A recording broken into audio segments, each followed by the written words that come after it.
기사와 표적을 행하였느니라. 아멘. 할렐루야. 오늘도 함께 예배할 수 있음이 주님의 은혜임을 고백합니다. 이 시간 서로 마주 보시면서 주님의 은혜로 환영합니다. 같이 한번 인사하시겠습니다. 주님의 이름으로 환영합니다. 반갑습니다. 오늘도 그 무엇보다 하나님이 함께 하시는 귀한 또 복된 예배가 되기를 소망합니다.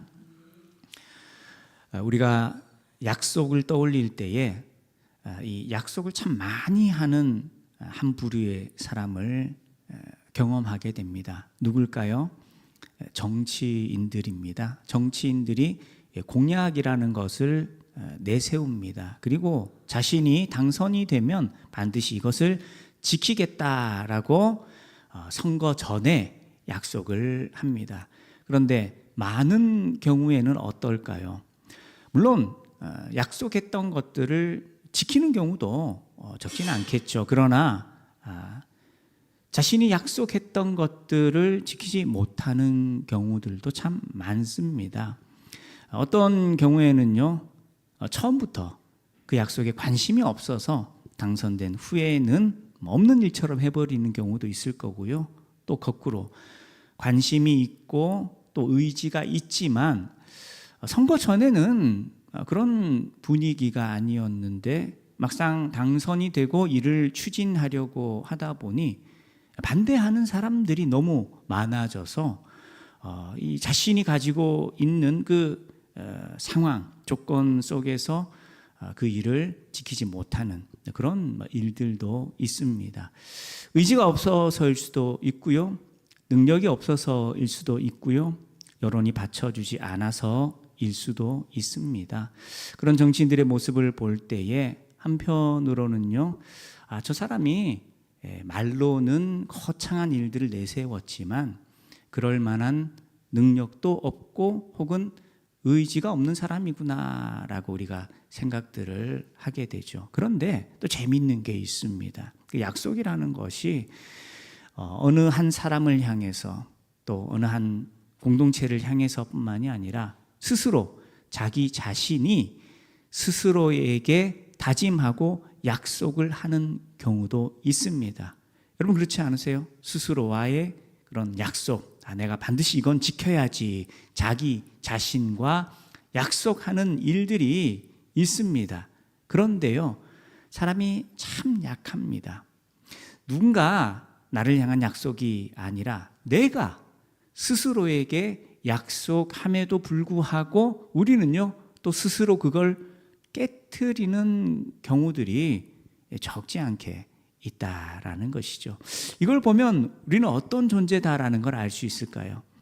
자기 자신을 향해 서이든지 누군가를 향해 서이든지 의지가 있든 의지가 없어서이든 우리는 내가 다짐하고 작정하고 약속한 그 일들에 대하여서 참 연약한 존재다라는 것을 또 완벽할 수 없는 존재다라는 것을 깨닫게 됩니다. 그런데 약속에 대하여서 자신의 계획에 대하여서 신실하신 분이 계십니다. 우리 찬양에도 그렇게 고백했죠. 신실하신 누구요?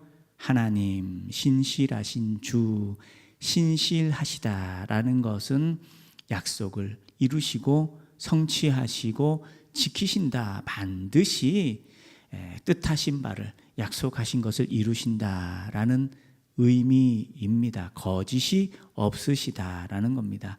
하나님은 신실하십니다. 그래서 그 약속에 따라서 일을 이루시고요. 또 자기 백성을 구원하시기도 합니다. 그런데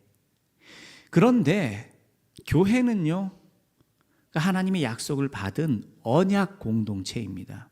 저와 여러분은 개인의 삶 속에서도 하나님 주신 감동이 있습니다.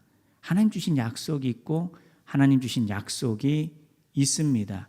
그런데 때때로 우리는 현실을 살아갈 때에 하나님의 약속과 내가 처한 현실이 너무나도 어울리지 않고 맞지 않는 것처럼 보일 때가 있다라는 겁니다. 오히려 하나님께서 크신 감동을 주시기 이전보다 은혜 받고 믿음으로 살아가고 있다라고 하는 지금 이 순간의 현실이 더 어려운 것처럼 여겨질 때도 있다라는 겁니다. 심지어 그냥 가만히 바라만 보고 있는 것이 아니라 하나님 주신 감동, 그 말씀 따라서 열심히 기도하고 주님을 찾고 간구했는데도 불구하고 아무런 변화도 없고요. 아니, 더 악해, 더 심해지고 어려워지고 더 곤란한 처지에 머물게 되는 그런 일들도 있다라는 겁니다. 그럴 때 어떤 마음이 들까요? 어떤 생각이 들까요? 하나님 정말 나를 사랑하시나? 하나님 나와 함께 하시는 건가? 내 기도를 들으시는 건가? 라는 그런 마음, 그런 연약한 생각이 누구에게나 주어질 수도 있습니다. 그리고 그 생각은 오늘 저와 여러분뿐만이 아니라 믿음의 조상들, 애굽 땅에 머물고 있던 이스라엘 백성들에게도 주어지는 마음, 그런 생각이었습니다. 자, 오늘의 본문의 배경은 어떠하죠? 먼저 맥락은요, 스데반이 박해 속에서 복음을 담대하게 전하되 이스라엘의 역사를 통하여서 진리를 선포하고 있는 순간이죠. 그 중에서도 오늘 지금 다루고 있는 이 본문의 말씀은 이스라엘의 중요한 역사 속의 한 부분입니다. 이스라엘이 요셉의 때에 극심한 가뭄 속에 애굽으로 그 야곱의 가족들이 이주하죠. 그리고 그곳에서 안전한 삶을 이어갑니다. 그런데 그 시간이 점점 길어집니다. 총리로 있었던 요셉, 그의 영향력이라는 게 있었겠죠. 그러나 요셉을 알지 못하는 새로운 왕들이 애굽 땅에 세워지고, 그리고 그들은 이 야곱의 후손들을 존중하고 위해 주는 것이 아니라 오히려 그들을 노예처럼 부리고 박해하고 핍박하는 그런 상황 속에 있었다라는 거죠. 한때는 그곳에서 안전이 많은 것을 누렸지만 시간이 흐르면 흐를수록 고통받고 박해받고 상처받는 그런 상황 속에 이스라엘 백성들이 놓여 있었다라는 겁니다. 그러나 그렇게 힘들고 어려울 때에 과연 우리는 버림받은 것일까? 하나님 우리를 외면하시는 것일까라는 생각이 들 만한 때에 약속의 때가 가까워집니다. 17절의 말씀이죠. 같이 한번 읽어보겠습니다. 사도행전 7장 17절 읽습니다. 시작. 하나님이 아브라함에게 약속하신 때가 가까움에, 자, 어느 때가 가까웠다고요? 하나님께서 약속을 하셨고 약속의 때가, 하나님이 일하실 때가 가까워지고 있습니다. 그리고 그 시기는 어느 시기와 겹칩니까? 이스라엘이 가장 고통받고 있던 때와 겹칩니다. 그러나 사람의 시선으로 볼 때에는 잊혀진 것 같고 더 힘든 것 같고 상황이 더 나빠지고 버림받은 것 같은 그런 상황이 주어지는 것 같습니다. 하지만 하나님은 살아계시고 이스라엘과 함께 하셨습니다. 그리고 하나님께서는 자신의 약속, 자신의 뜻을 하나님의 계획에 따라서 하나님이 약속하신 것처럼 끊임없이 또 신실하게 이어가시고 있으셨다라는 겁니다. 하나님의 구원의 역사, 또 하나님께서 이스라엘을 통하여서 위대한 하나님의 나라를 세워가고자 하는 그 일에 있어서 하나님은 멈추지 않으셨습니다. 하나님 계속 일하셨습니다. 그리고 하나님의 때에 열매 맺도록 하셨다라는 겁니다. 오늘 저와 여러분의 삶 속에서도 그러합니다. 여러분, 은혜 받잖아요. 내가 예수님 믿고 이제 살아야지 고백도 하잖아요. 기도하잖아요. 예배드리면서 큰 감동도 있잖아요. 자, 그러면 하나님 나에게 은혜 주시고 하나님 나에게 말씀 주셨고 내가 기도하게 하셨으니 이제는 내가 형통하고 성공하고 부유하고 나아져야 하는 것 아닌가라는 마음도 들 수 있습니다. 거꾸로 말하자면, 아니, 교회 다니고 있는데 예배 드리는데 기도하는데 왜 내가 이렇게 더 힘들어지고 어려워지는가? 우리가 이런 상황도 겪을 수 있다라는 거죠. 하나님께서 나만 미워하시나? 저기 장로님, 권사님은, 저 집사님은 하나님께서 축복하시고 부유하게 하시고 하나님이 도우시는 것 같은데 나만 외면하시는 건가? 내 기도만 듣지 않으시는 건가? 그런 생각, 그런 유혹, 그런 시험에도 빠질 수 있습니다. 그러나 여러분 잊지 않아야 됩니다. 내가 간혹 고난과 위기 속에 놓여 있다라는 것이 하나님이 나를 버리셨다라는 것을 의미하지는 않는다라는 거죠. 우리는요, 하나님 살아계십니다. 그러나 하나님은 하나님의 때에 하나님의 방법대로 역사하신다라는 겁니다. 그것을 어떻게 보이십니까? 이미 그들의 조상 요셉을 통하여서도 보이셨습니다. 이미 나눈 말씀이죠. 감옥, 옥살이까지 억울한 누명을 쓰고 노예로 팔리고 옥살이까지 했던 요셉이었지만 하나님께서 묵묵히 그와 함께 하시면서 그의 길을 예비하셨던 겁니다. 준비시키셨던 겁니다. 고난이 그저 야 너 복 받으려면 한 번은 어려움을 겪어야 돼, 그런 의미가 아닙니다. 누군가 볼 때는 실패하고 고난처럼 보이지만 그 속에서 하나님께서 준비시키셨다라는 겁니다. 노예 시절도 또 감옥에 있던 순간까지도 하나님의 위대한 일을 이루시기 위한 준비의 과정, 훈련의 과정이었던 것이지 하나님께서 심술궂게 대하신 것이 아니었다라는 겁니다. 하나님께서 그렇게 요셉을 세우시고 요셉을 통하여서 야곱의 집안을 구원하시고 이스라엘로 하여금 하나님의 나라가 되어가도록 준비시키셨다라는 겁니다.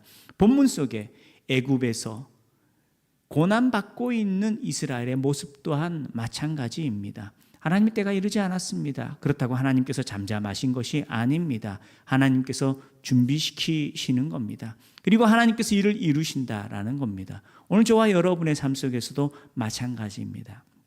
인간적인 시선으로만 보면 왜 변화되지 않을까? 왜 좀 더 나아지지 않을까? 왜 힘이 들까라고만 생각할 수 있습니다. 그러나 우리는 오늘 지금 당장은 다 눈에 보이지 않을 수 있습니다. 그러나 한 가지 확실한 것이 있습니다. 내가 어려움을 겪는다라고 해서 하나님께서 나를 외면하신 것이 아닙니다. 마치 하나님께서 침묵하신 것처럼 보인다, 그것이 하나님의 부재를 의미하는 것이 아닙니다. 내가 원하고 내가 기대하는 그 순간에 어떤 열매가 주어지지 않는다라고 해서 하나님께서 야 내가 약속했던 거 그 취소할래, 이제 나는 너를 통해 일하지 않을 거야 라고 말씀하시는 것이 아니다라는 겁니다. 하나님께서는 우리와 함께 하시고 우리를 통하여 자신의 일들을 묵묵히 이루어 가십니다. 그래서 시편 62편 기자는 이렇게 고백을 합니다. 우리 화면을 보시면서 같이 한번 읽어볼까요? 시작. 나의 영혼아 잠잠히 하나님만 바라라. 무릇 나의 소망이 그로부터 나오는도다. 어떻게 하라고요? 잠잠하게. 주변 상황 때문에 너무 쉽게 마음이 이리로 갔다가 저리로 갔다가 조금 좋은 일 있으면 막 축복받은 것처럼 여기다가 조금 어려운 거 있으면 버림받은 것처럼 여기는 그런 요동치는 삶이 아니라 우리는요 잠잠히 하나님만 바라보는 삶, 그것이 우리의 힘입니다. 그리고 그 삶 가운데 하나님이 역사하심을 우리는 볼 수 있다라는 것입니다. 그렇다고 오해하지 말아야 됩니다. 잠잠히 바라는 것이 넋놓고 그냥 가만히 있으면 된다, 그걸 의미하는 것은 아닙니다. 소망하고 기대하고 그리고 무엇 해야 될까요? 기도해야 됩니다. 왜요? 하나님은 함께 하시되 또 어떤 분이시냐? 들으시는 분입니다. 할렐루야. 하나님은 함께 하십니다. 그러나 또 하나님은 들으시는 분이십니다. 그러기에 그 하나님 앞에 저와 여러분은 어떤 사람이 되어야 하느냐?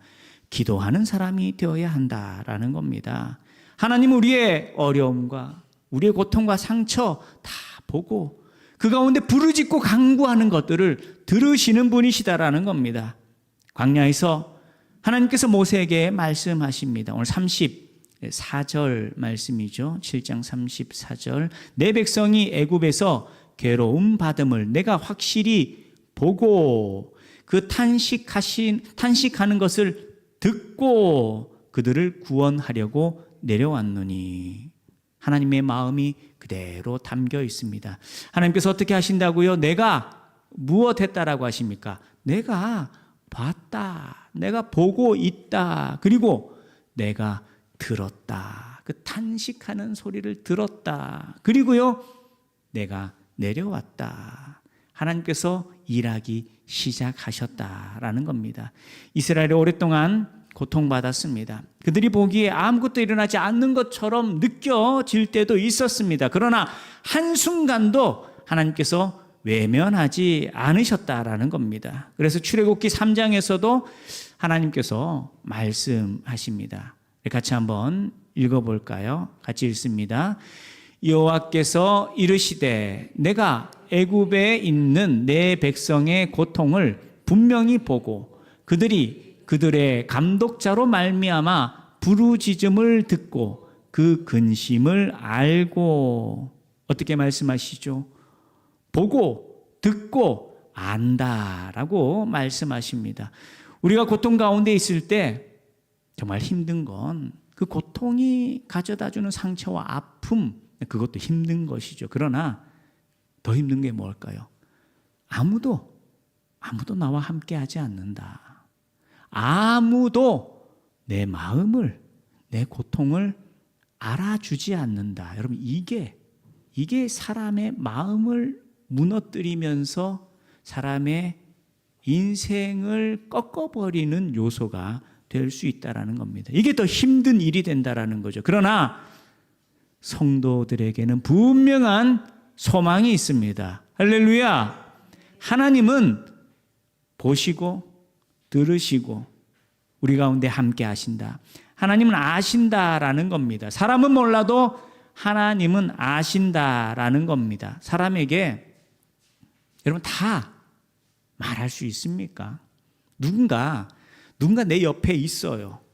그 사람에게 내 이 마음, 내가 겪고 있는 아픔, 어려움, 이거 다 표현할 수 있을까요? 그게 말로 다 형용이 될까요? 그렇게 한다고 해서 그 사람이 내 마음을 다 알아줄 수 있을까요? 여러분, 사람의 마음 다 받아주고 소화해 낼 수 없습니다. 그러나 하나님은 들으시고 하나님은 아시고 하나님은 이해하신다라는 겁니다. 시편 34편 말씀입니다. 우리 화면 보시면서 같이 읽어볼까요? 시작. 의인이 부르짖음에 여호와께서 들으시고 그들의 모든 환난에서 건지셨도다. 사람은 다 알지 못합니다. 들어도 여러분 소화해낼 수가 없습니다. 그러나 하나님께서 들으시고 아시고 역사하십니다. 그렇기 때문에 저와 여러분은요, 기도하는 일에 있어서 머뭇거리면 안 됩니다. 아니, 놓치면 안 됩니다. 어렵다면서요, 힘들다면서요. 그런데 기도하지 않는 일들이 참 많습니다. 힘들다고 하면서, 상처받았다라고 하면서, 외롭고 어렵다라고 하면서도 정작 우리의 부르짖음을 귀 기울여 들으시는 분이 계신데 기도하지 않는 일들이 너무 많다라는 겁니다. 오늘 교회는 그런 교회 되지 않기를 원합니다. 우리는 어려움은 겪을 수 있습니다. 그런데 더 비참한 건 어려움에도 불구하고 기도조차 하지 않는다. 하나님을 의지하지 않는다라는 건 그건 더 큰 비극이 된다라는 겁니다. 우리는 기도를 놓쳐서도 안 되고요, 포기해서도 안 됩니다. 왜요? 주님이 이렇게 말씀하시죠. 같이 읽습니다. 시작. 너는 내게 부르짖으라. 내가 내게 응답하겠고 내가 알지 못하는 크고 은밀한 일을 내게 보이리라. 기도한다라는 건 하나님께 우리가 지금 이런 상황 속에 있습니다, 설명하려고 하는 것이 아닙니다. 하나님께서 이미 저와 여러분의 형편을 보고 계시잖아요. 아십니다. 그런데 아시는데 왜 기도합니까? 믿음을 보여야 되는 겁니다. 믿음을 보여야 한다라는 거예요. 기도해야 됩니다. 정말 내 마음의 중심에서 내 인생의 구원자이시오, 나와 함께 하시고 나를 건지시고 나의 힘과 능력 되시는 분이 하나님이시다라는 걸 믿고 의뢰하고 맡기는 자가 되어야 한다라는 겁니다. 여러분, 목욕탕 가면 그 문구 있죠? 어떤 문구입니까? 예? 기억 안 나세요? 예. 맡기지 않은 소지품은 책임지지 않습니다. 요즘 그런 문구인지 잘 모르겠어요. 어렸을 때 봤던 기억이 있습니다. 하나님께 맡기는 자가 되어야 한다라는 겁니다. 나의 연약함을 인정하고 나의 모든 상황 속에 하나님께 맡기는 것, 그것이 믿음의 반응입니다. 하나님께서 그걸 보시는 거예요. 예수님 믿고 구원받았습니다. 그러나 하나님의 역사가 거기에서 끝나는 것이 아니라 우리의 일상의 삶 속에 크고 작은 문제와 위기 속에 하나님이 일하시도록 저와 여러분이 믿음을 보여야 하는데, 그런데 여전히 내 힘으로 살아가고 사람 의지하고 힘들고 어려우면서 잠시 사람들과 어울리며 그 고통을 잊어보려고, 혹은 그 사람을 의지해서 도움을 받아보려고 발버둥 치는 그런 우리의 연약함이 있지 않냐라는 것입니다. 물론 하나님께서 도움의 손길을 허락하시기도 합니다. 우리가 질병 가운데 의사의 손길을 필요로 하고요. 또 우리가 여러 어려움 속에 돕는 자들이 우리에게 주어질 수 있습니다. 그러나 순서가 달라야 한다라는 겁니다. 믿음으로 살아간다라는 건 먼저 하나님께 자신의 연약함을 고백하고 나를 주님께 맡기고 기도하는 가운데 하나님의 일하심을 경험해야 하는 것이지, 하나님을 제쳐놓고 내가 스스로 살아간다라는 건 그건 믿음으로 살아가는 것과 관련이 있지 않다라는 것입니다. 오늘 저와 여러분이 예수님 믿고 의지하여서 예배합니다. 그러나 예배 드리는 것만을 가지고서 믿음으로 산다라고 말하진 않습니다. 여러분, 어떤 상황 속에 있습니까? 어떤 현실 속에 있습니까? 그것을 하나님 지켜보십니다. 그런데 하나님을 지켜보게만 하시는 자로 두면 안 됩니다. 어떻게 해야 되죠? 기도하는 자가 되어야 됩니다. 맡기는 자가 되어야 됩니다. 맡긴다라는 것은 우리 마음의 중심이 하나님을 향하고 우리 삶의 주권이 하나님께 있다라는 것을 인정하는 것입니다. 그리고 간절히 구하는 겁니다. 하나님, 나와 함께 하시옵소서.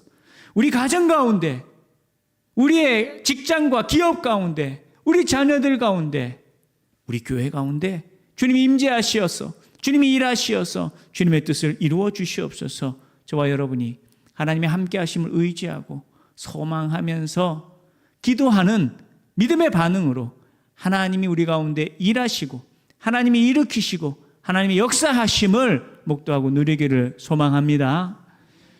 간구하고 부르짖고 주님을 찾을 때 하나님께서 함께 하십니다.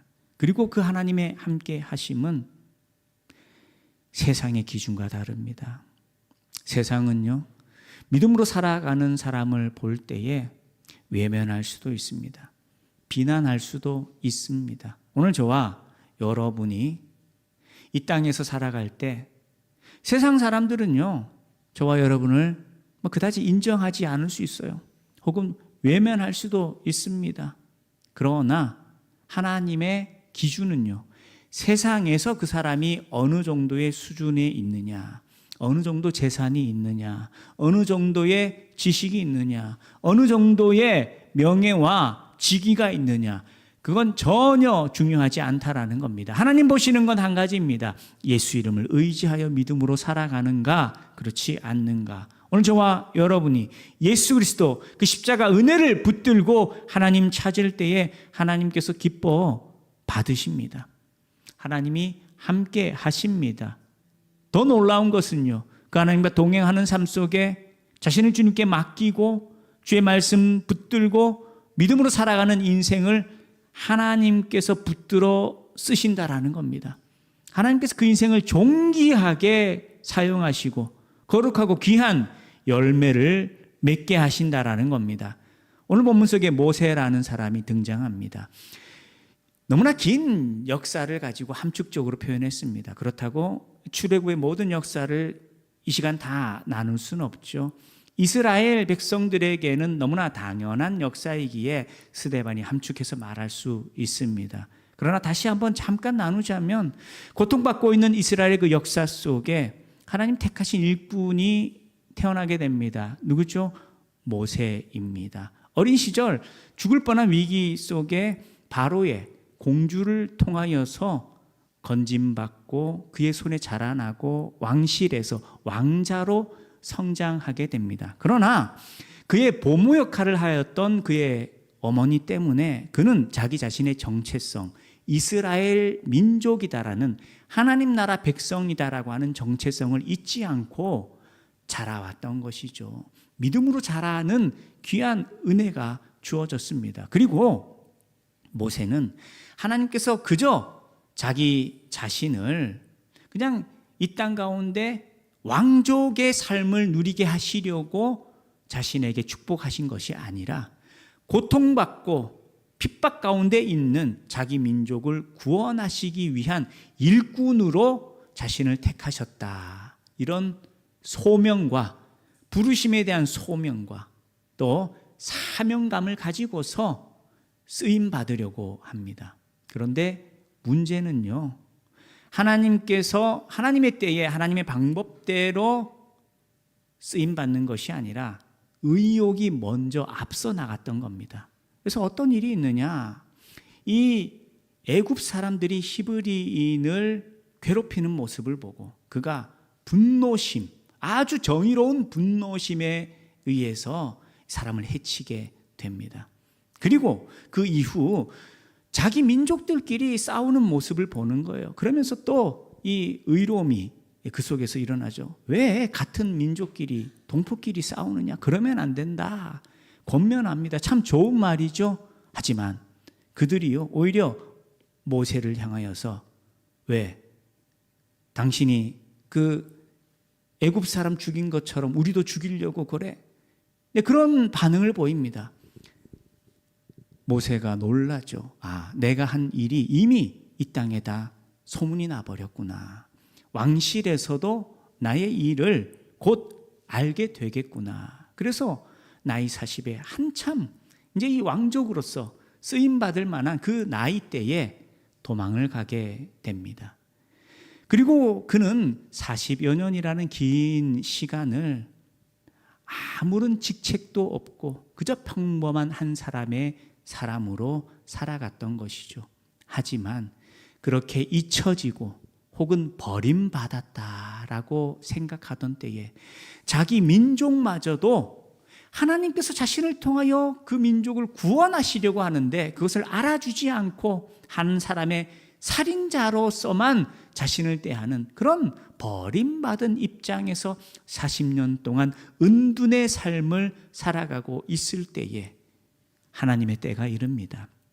하나님께서 시내산에서 모세를 부르시고 떨기나무 아래 그 불꽃 같은 임재를 통하여서 너의 발에 신을 벗어라. 이 땅은 거룩한 곳이다. 라고 모세를 찾으시고 부르시고 만나주십니다. 그리고 모세를 통하여서 이스라엘을 구원하고자 하는 귀한 사명을 주시고 크고 작은 여러 문제와 위기들이 있었지만 그 모세를 통하여서 이스라엘이 구원받는 놀라운 역사를 하나님께서 이루셨다라는 겁니다. 너무나 기나긴 역사의 내용들입니다. 그러나 함축해서 이런 흐름들이 있다는 것을 우리가 기억하고 그리고 우리가 주목해야 할 것은 모세는요, 사람들에게서도 버림받았습니다. 애굽의 왕실뿐만이 아니라 자기 민족에게 있어서도 자기 자신이 그 민족을 구원하기 위하여 희생하고 돕는 자가 되려고 했는데도 어쩌면 배신감이 들었을지도 모릅니다. 버림받습니다. 그리고 스스로도 자신의 삶을 버립니다. 더 이상 왕자로 살아갈 수 없습니다. 더 이상 저 사람들과 그 공동체 가운데 머물 수가 없습니다. 은둔해 버립니다. 기나긴 여행을 방랑하는 그런 삶을 40여 년이라는 시간 동안 보내게 되었다라는 겁니다. 그러나 그런 버림받은 것처럼 보이는 그 상황 속에서 하나님께서 기억하고 계셨습니다. 하나님께서 찾으십니다. 단지 모세가 하나님의 구체적인 계획과 역사를 따라서 움직인 것이 아니라 자신의 감정에 이끌려서 그릇된 방법으로 일을 놓쳐버렸기에 그가 긴 시간, 이 어둠의 시간들을 보낼 수밖에 없었으나 하나님께서 그를 외면하신 것이 아니었습니다. 버리신 것이 아니었습니다. 오히려 그를 다시 찾으시고, 그리고 그 긴 시간들은 이스라엘의 위대한 지도자로 쓰임받도록 하나님께서 훈련하시고 또 연단시키시는 그런 과정들이 되었다라는 거죠. 그리고 모세는 비로소 하나님의 부르심과 하나님의 함께하심 속에 그 애굽 땅에서 이스라엘을 건져내는, 그리고 40여 년간의 광야의 삶 속에 이스라엘을 이끄는 위대한 이스라엘 민족에게 있어서 가장 위대한 지도자 중에 한 사람으로서 기록에 남고 오늘 저와 여러분 앞에 말씀으로 증거되고 있다라는 겁니다. 여러분, 세상 속에서 여러분의 입장이라는 것은 어떠한 상황입니까? 존중받고 높임받고 또 세상을 다스릴 만한 권세를 가지고 살아가는 삶입니까? 저와 여러분이 어떤 위치, 어떤 입장 가운데 있든지 하나님 앞에 그것이 중요한 것이 아니다라는 거죠. 중요한 것은 하나님께서 우리를 기억하시고 하나님께서 우리와 함께 하신다라는 겁니다. 그리고 그저 우리의 삶 속에, 우리의 어려움 속에 우리를 도우시는 분으로 그치시는 것이 아닙니다. 제가 늘 말씀 나누는 것이 이겁니다.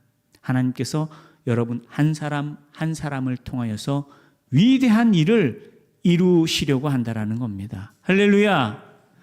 오늘 내가 먹고 사는 것 때문에 발버둥 치는 그런 상황들이 아니라 은혜로, 믿음으로 주님을 의지하며 살아가되, 내가 믿음으로 주님을 바라보고 주님을 따를수록 하나님께서 우리 삶 가운데 역사하시어서 함께 하시어서 저와 여러분의 삶을 위대하게 하시고 열매 맺게 하시고 하나님의 영광 되게 하신다라는 것을 저와 여러분이 잊지 않고 그 주님 더욱 의지하고 소망하며 믿음으로 살아가는 저와 여러분이 되어야 하는 것입니다. 오늘 주신 말씀 통하여 잊지 않기를 원합니다. 하나님께서 우리 가운데 함께 하십니다.